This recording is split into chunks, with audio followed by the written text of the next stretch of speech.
So in the scene I have a sphere, and to that sphere I have a checker applied based upon its UVs. Now this is all very good and gives us a good result in this situation. But if I was to have two spheres in this kind of position, and what I wanted was for this checker texture to actually flow across both of the surface seamlessly without getting these unusual breaks, trying to do that via UVs is going to be a bit of a complicated process. And the way around this, I can use what's known as the projection method. So within my hypershade, just going to open that up, create a new Lambert, and if I double click on the Lambert to open up the attribute editor, to the color, I'm going to apply a checker, but this time as a projection. Alright, so having done that, let's select it, graph the input and output connections, and have a look at what we've got. We've got the checker with its normal place 2D texture node plugged into the projection, which has a place 3D texture node into the projection as well. This is then placed into the color of the Lambert. And if we have a look at some of these things, if I select the projection, you can see there that we have the projection node within the attribute editor, and we'll be discussing some of the attributes in a moment. And if I select the place 3D texture, I can select something within my scene. Now you'll also find this within the outliner here, place 3D texture node. And if I look in wireframe, that is what I have at the present. Now you can't see any difference to the spheres at the moment because I haven't applied my new Lambert 3. I'm going to right click and just assign existing Lambert 3, assign existing Lambert 3. And it looks a bit of a mess, but if I just go and turn up the texture resolution under the hardware texturing, we'll get a better result, or a better look at the result. So this is what I have. I have my two spheres with the checker being applied to it. Now at first look it doesn't look correct, however this is correct based upon the projection. If I go back and just select the 3D texture node and then use the arrows to jump to the projection node, you'll notice that by default the projection type is planar, and I can tell that it's projecting in a planar manner because looking from this view I get the perfect texture.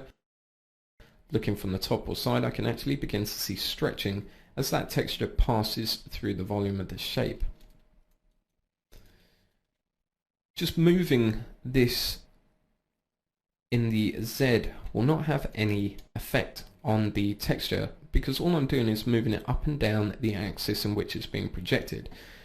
What I wanted, of course, was for the checker to be applied across this seam. Now in order to do that, I'm just going to undo to place it back at the origin, and I can use the standard transformation tools to rotate this 90 degrees within the Y. Just type it in to get an accurate position. Go back to the attribute editor as well, and now looking from this angle, that checker sits seamlessly across those two spheres. Obviously depending on the angle you look, it's going to look slightly different, but if we're looking straight on, that's going to be perfect. So these transformation tools that we use all the time, the move, the rotate, and also the scale, if I just begin to scale this, you'll see that the texture gets bigger.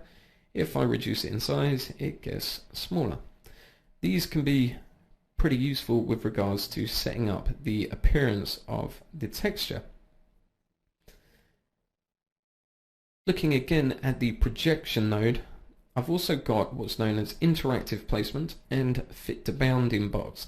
Now I'm just pointing these out at the moment. When we actually discuss some of the other projection types, I'll go into these with a little bit more detail. So adjusting the scale and position and rotation of this place 3D texture node can give us a different look.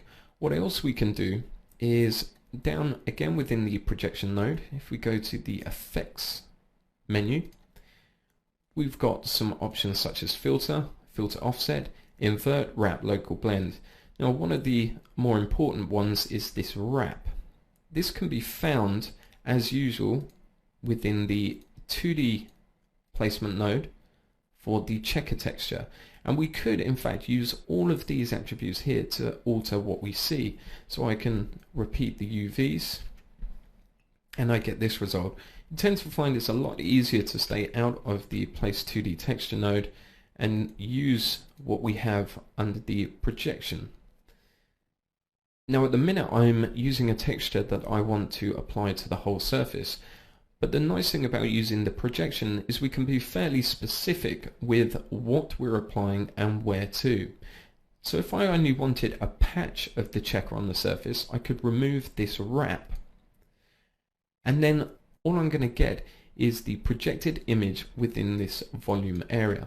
If I move this out, you'll notice how as it starts to come away from the surface of the sphere, that the amount of projection decreases. So it's not as before. It's not like if we moved it in the z-axis it would remain. The only way that I can now get that texture to appear on the surface is if this volume box actually sits over it or through it. Now in this case the box is so small that I only received the texture on the front, but scaling this and moving it back slightly means that I can get it all the way through.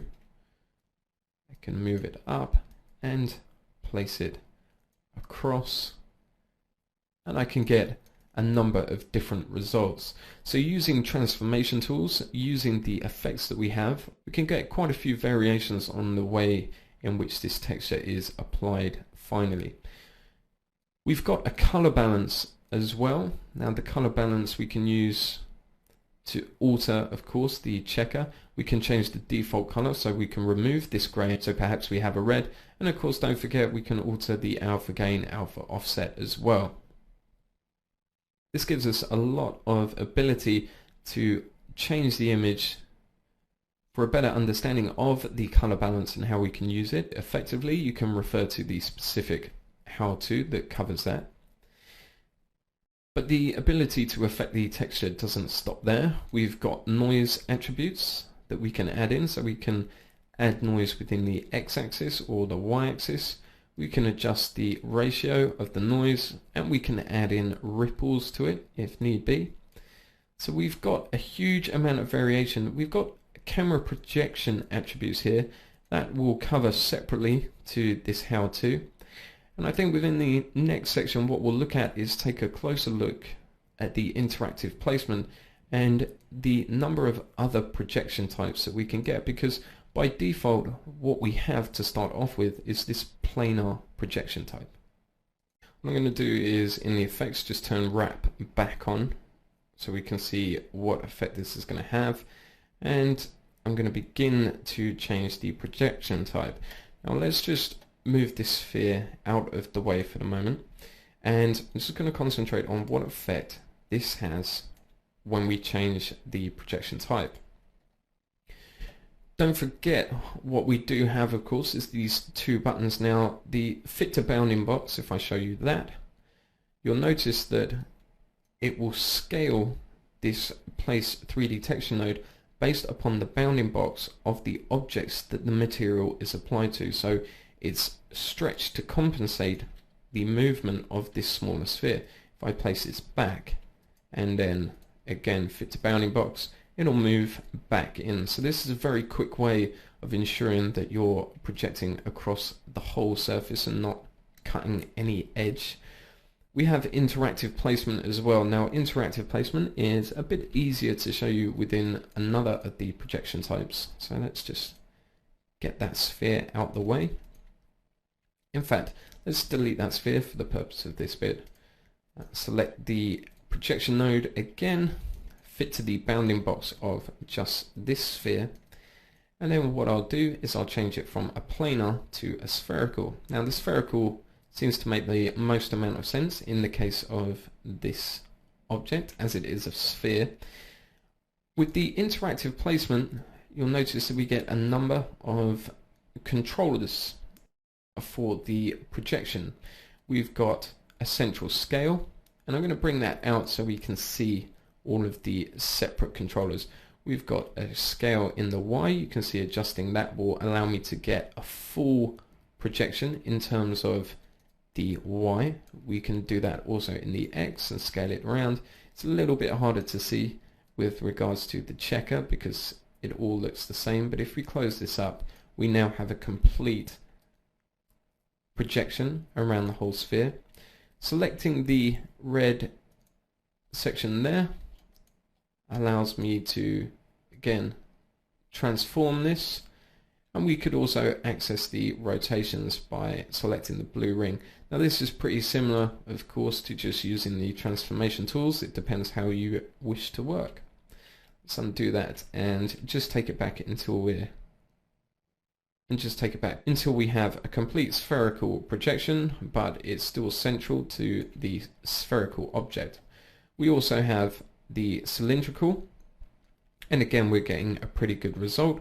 Again, we can have interactive placement, so we can adjust how it's applied to the surface there.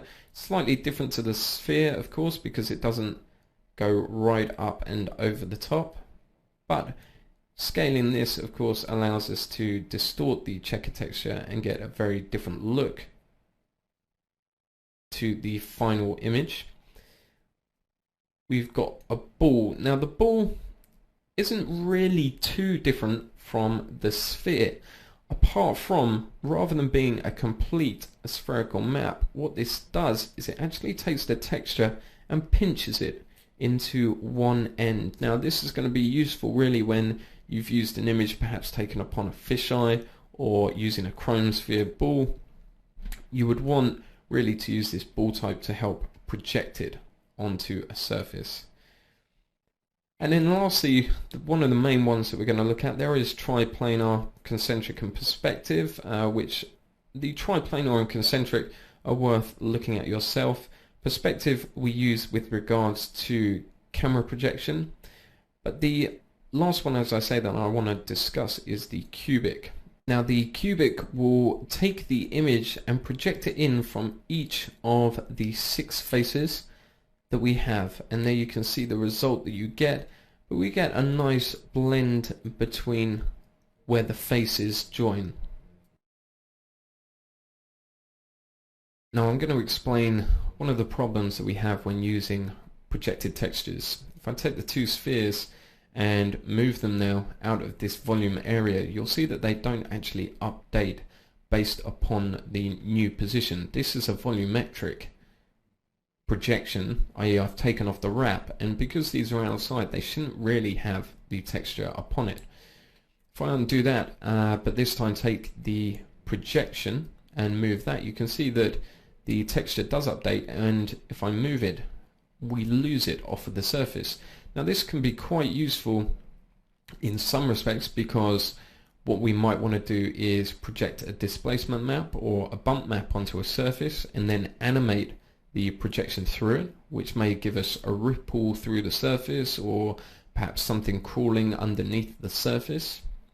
But if we wanted it to stay, we just need to remember to take all of the objects and the projection and group them together. Now when we move it, we can ensure that the texture will remain on the surface as we've placed it, and we won't get into a situation where the texture will slide off and we'll have the default color on our spheres.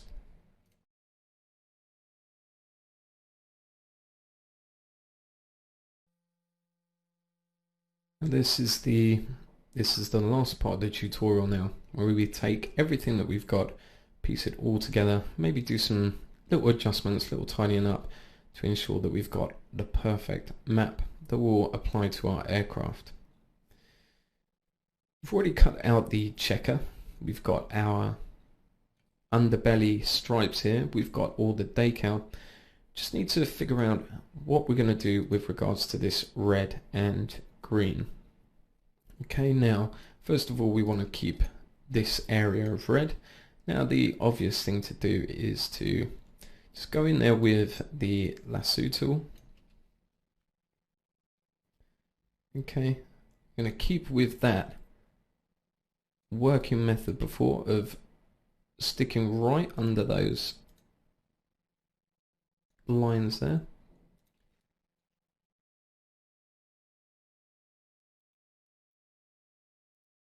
Okay, so that's one side, and I'm just creating a selection of that internal area.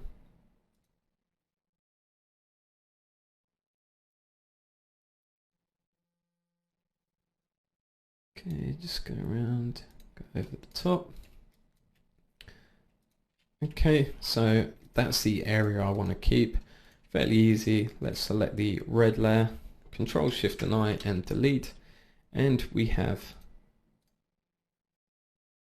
our red area on our aircraft. Okay, let's think about doing the green. Obviously the green area is this bit here. Now of course with the checker actually sits into its area, but of course if we just keep the green above it, we don't have to go in and work on this, and we can save ourselves some time. So let's just bring back the green. I'm going to use the lasso tool again.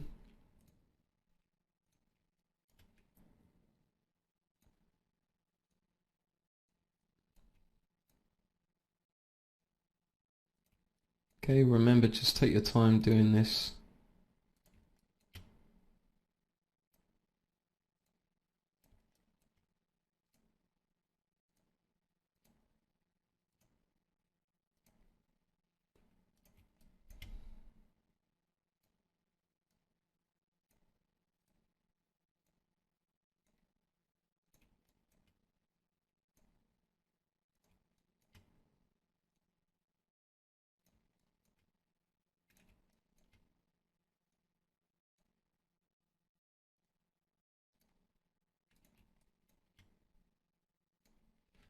Okay, that's the green area I need. Control Shift and I, of course, again, making sure I'm on the green layer, hit delete, and there you go. So I've got the green sitting over the top of the checker, which is exactly how I need it. I've got the underbelly there. The only thing is, of course, is that I'm missing the main body color, right? I've got the panel detailing in there, but due to the blending layer that I'm using, it's kind of faint and a bit lost. All right, I can up the opacity, of course, which is then going to bring in this gray. I'm going to leave it at that for the moment. All right, as I said, we may want to actually have a lighter gray color eventually, but I think that'll do just for the present moment. It's always best to go and have a look in Maya, see how it looks before we actually start making major adjustments and possibly giving ourselves more work than we need. So that's pretty much it. I'm just going to go back up here, turn on the codes for the rear wing. I've got the underbelly stripes, I've got my wing stripes in there, I've got the decals on the wings, and what I'm going to do, as I say, is just quickly save this PSD, so say file, save scene as, and I'm going to call this Mustang Color 03.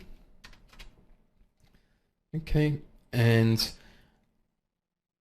I'm going to flatten all of these layers down now. So just go to layer, flatten image, discard hidden layers. Okay, that's fine.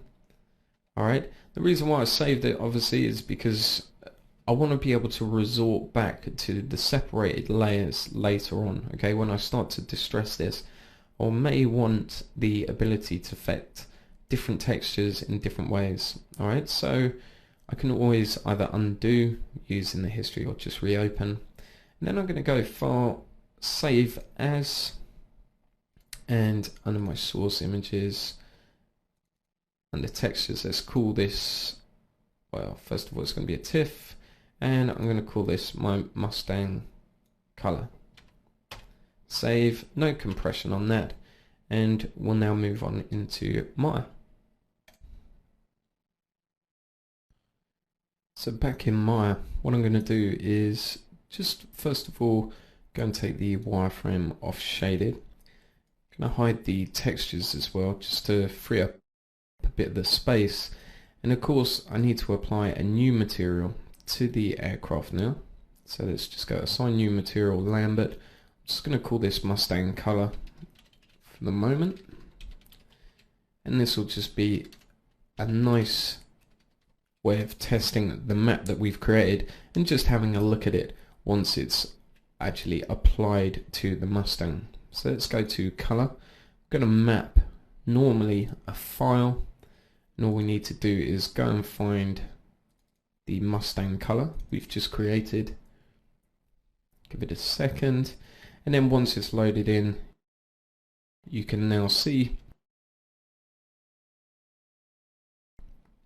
that we have the checker, we have the green area, we still have all the panel detailing,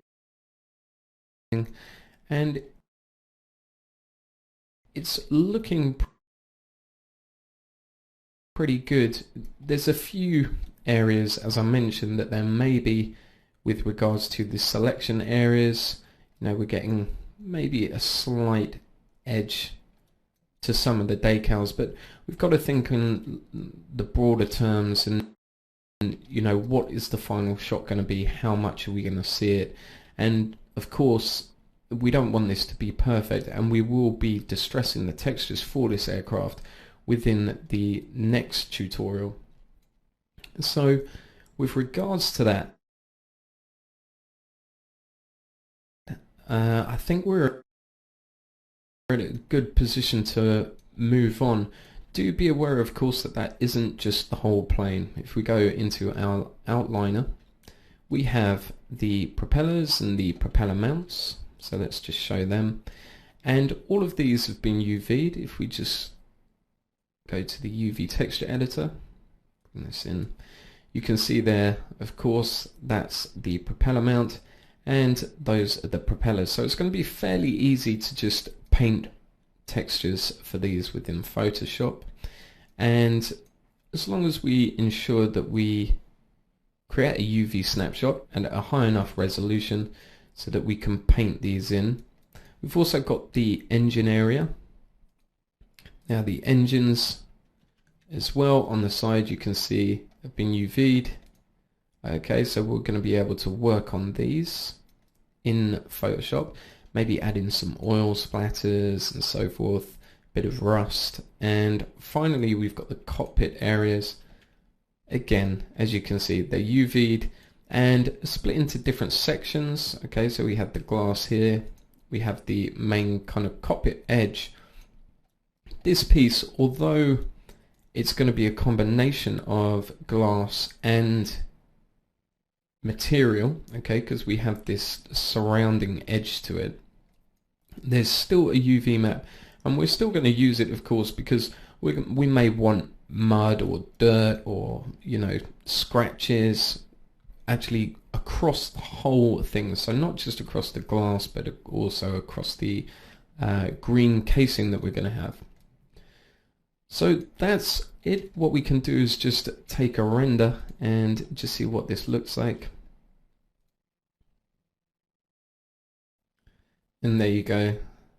They look fairly nice. Obviously, once this is lit up, once this has been properly distressed, we'll be able to have an aircraft that looks like it's just stepped out of the war.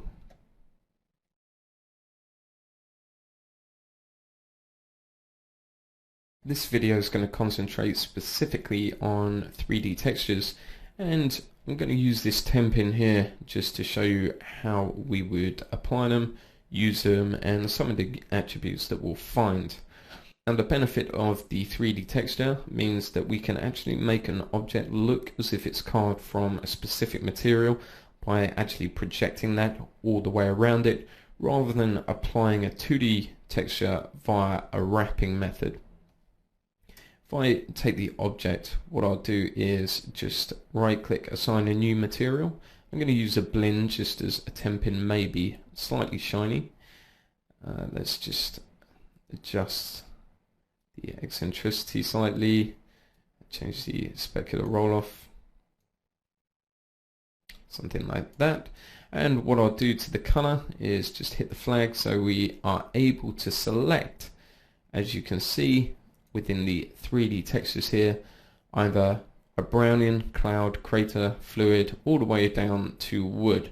I'm going to make this slightly different. I think I'm going to use a marble for this. Now there's various textures that you can see within there. I'll later on be going through some of the common attributes that you find across, but as you can see that for the marble texture, it has its own specific attributes that we can play around with and variate until we get the correct look to the material. What I will do, however, is just ensure that the texture resolution for the hardware texturing is at its highest so we can see what's going on. And if we take a render,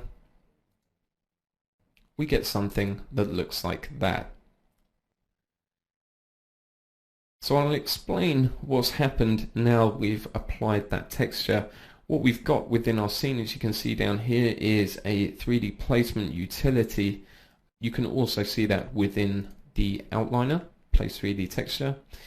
And by using the standard move, scale or rotate tools, we can position the texture where we would like.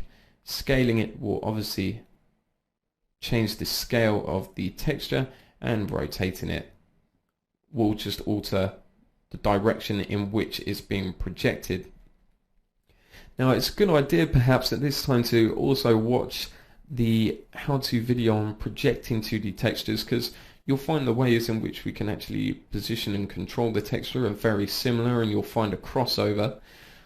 But staying with the positioning and transforming of this 3D node, with it selected, you'll find that under the 3D texture placement attributes that I can use interactive placement, which gives me full control via transformation, scale and rotate, so rather than just accessing the transforms via here.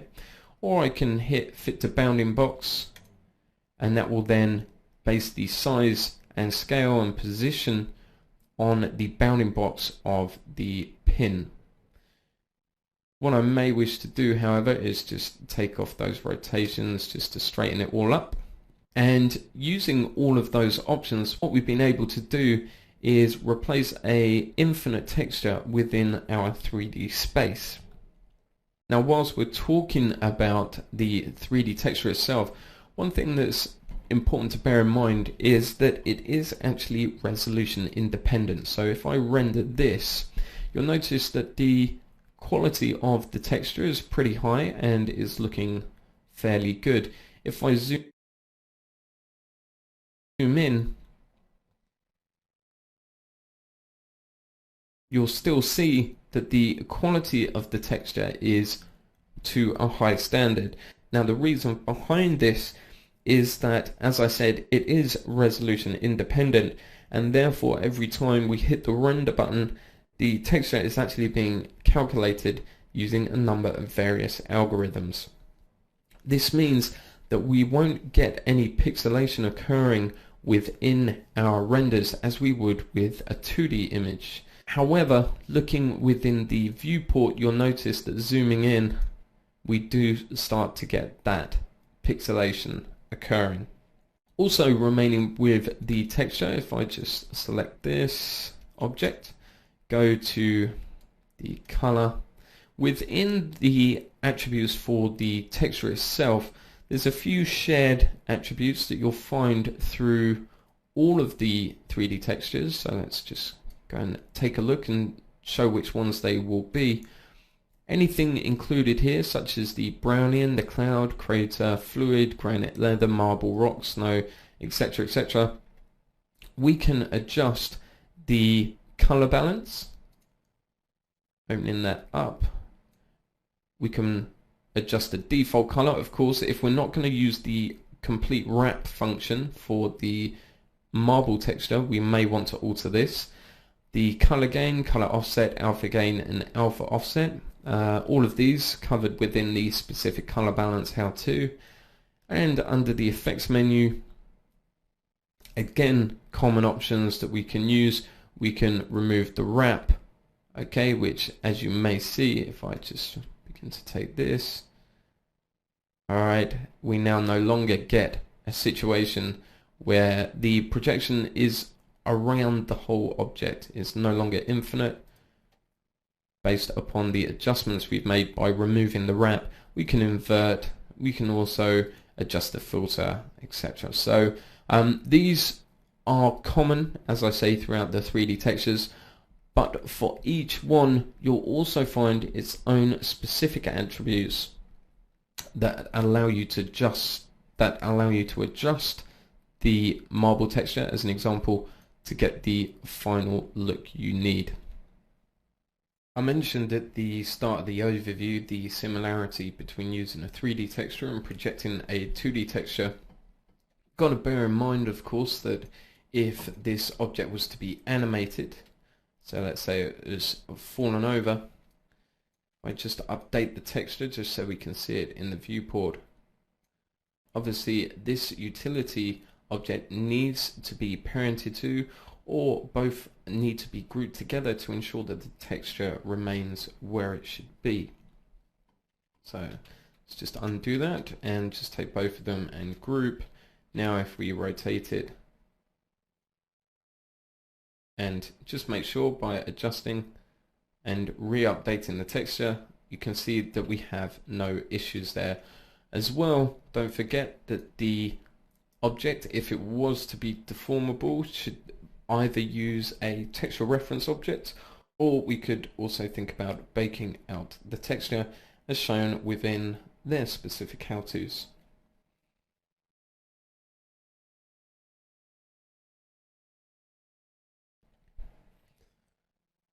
What I'm going to do to begin with, just with this scene, is assign a new material to this light. It's going to be a Lambert. Into the color, I'm going to project a 2D ramp. Let's just hit 6 so we can see it within the hardware texturing, and take off the wireframe on shaded. Now I want this ramp to fit perfectly from the base to the top. So I'm going to quickly hit the fit to bounding box, and I now got my red leading up to the blue, and this will be fine for the purpose of the video. Now this would work great if the object was static or it didn't deform at all. If the lamp was to move but remain rigid as it is in the same shape, we could obviously in the outliner group these together, the light and the place 3D texture, but that's not what the director wants to happen. He's come along and decided that he wants to change the shape of this light and even actually animate a deformation to it. Well, in that case, what we could do is say, alright, I'm going to just do some deformation to the object, and in the animation settings, create deformers, non-linear, and I'll use a squash for this. Now if I decrease the factor of the squash, I'm going to get a shorter light, and that looks alright. It seems that the texture has stayed as it is, but if I go and render this, it doesn't look correct. This whole light is now more green. We're losing all the red, we're losing that orangey and the blue up at the top. If I update the placement of the 3D texture node, you will see that is the result I'm now getting. And this isn't what I want at all. What I want is for the red to stay at the bottom and for the blue to stay at the bottom. Now a way of combating this, let's just take the squash back to 0. Again, update the texture. If I want to maintain this texturing throughout, what I need to do is create what's known as a texture reference object. I'm going to select the light, and under the rendering, go to texturing, create texture reference object, and looking in the outliner, you can see I've got polysurface2 underscore reference. So what happens whenever the polysurface2 deforms, it's actually looking at this reference object to get its texture coordinates. Taking the squash handle then, what I'll do is Again, decrease the factor. There's the reference, you can see it a bit clearer. And now I'm going to render this. And you can see the result that we get is perfect. We've maintained the ramp from the bottom to the top, and we don't end up with just an all green light. One thing to bear in mind, however, is this solution is only visible when you render. As an example, we know that that's fine, but if I was to update ever so slightly the place 3D texture node, it all goes green. But rendering it again, it still looks fine. It's just something to bear in mind that the hardware texturing isn't able to deal with the texture reference object. Okay, you'll only see the result when you hit render. Now if you wanted to disregard the reference, what we could do is go to the texturing menu. With our original light selected, we could hit select texture reference, which would give us access to the reference object, or we can take the original lamp again and hit delete texture reference object. And rendering now, we get that all green light back.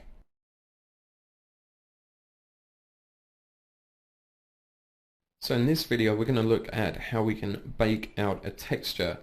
Now we use this for a couple of reasons really. First of all, if the texture reference object wasn't working, i.e. if this was deforming and we were perhaps using multiple objects, we may run into issues, as I say, using a reference object. The second reason why we might wish to bake out textures is if we are, say, applying a decal, as we are in this case, i.e. a sticker to the surface of this object, and we then want to work over the top of it within a 2D paint package such as Photoshop. And it's a pretty easy thing to do. The only major point that I need to make is that you do need to ensure that your UVs for the object are properly laid out, because having worked on the texture as a 2D texture in Photoshop, we need to re-import it and apply it back onto the surface using its UVs. So if I just show you within the UV texture editor, you can see that for this object the UVs are all laid out. So if I was to bring in a 2D texture, I know that this sign here will sit in exactly the same position. Now in order to bake a texture out, it's fairly easy. I'm going to select the object, go to the hypershade, then go to Graph Materials on Selected Objects, Shift Select the material as well as the object itself, and then Edit, Convert to File Texture into the option window. I'm going to reset that, and these options will be covered within the Baking Textures option video. But the only thing that I'm going to change is the file format. I want this as a TIFF so I can open it in Photoshop for the moment. Hitting Convert and Close.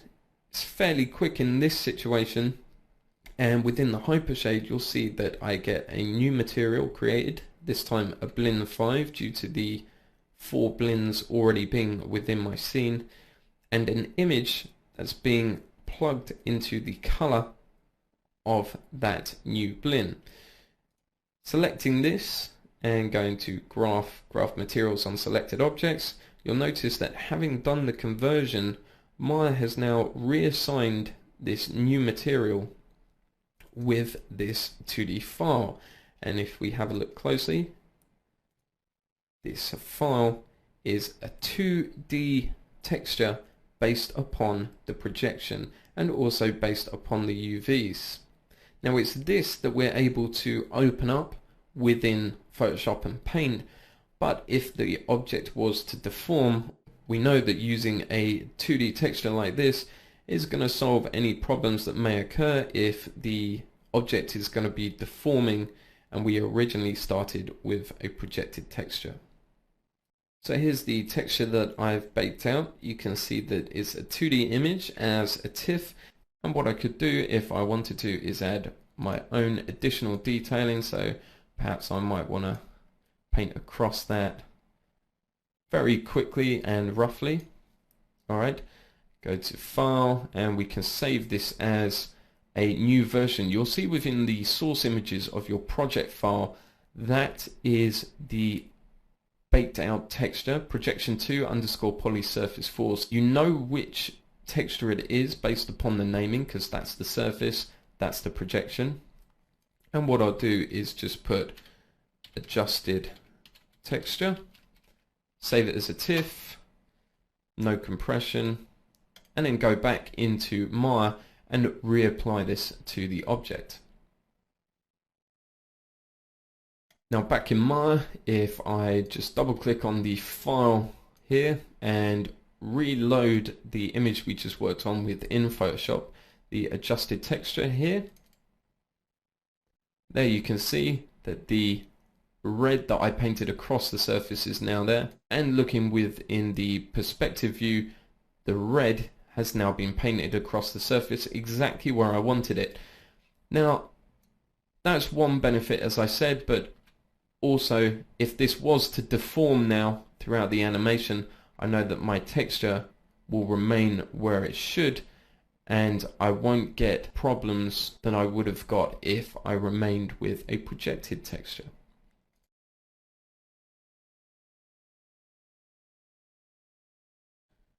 So we're going to take a look at some of the options that we have when converting a material to a file texture.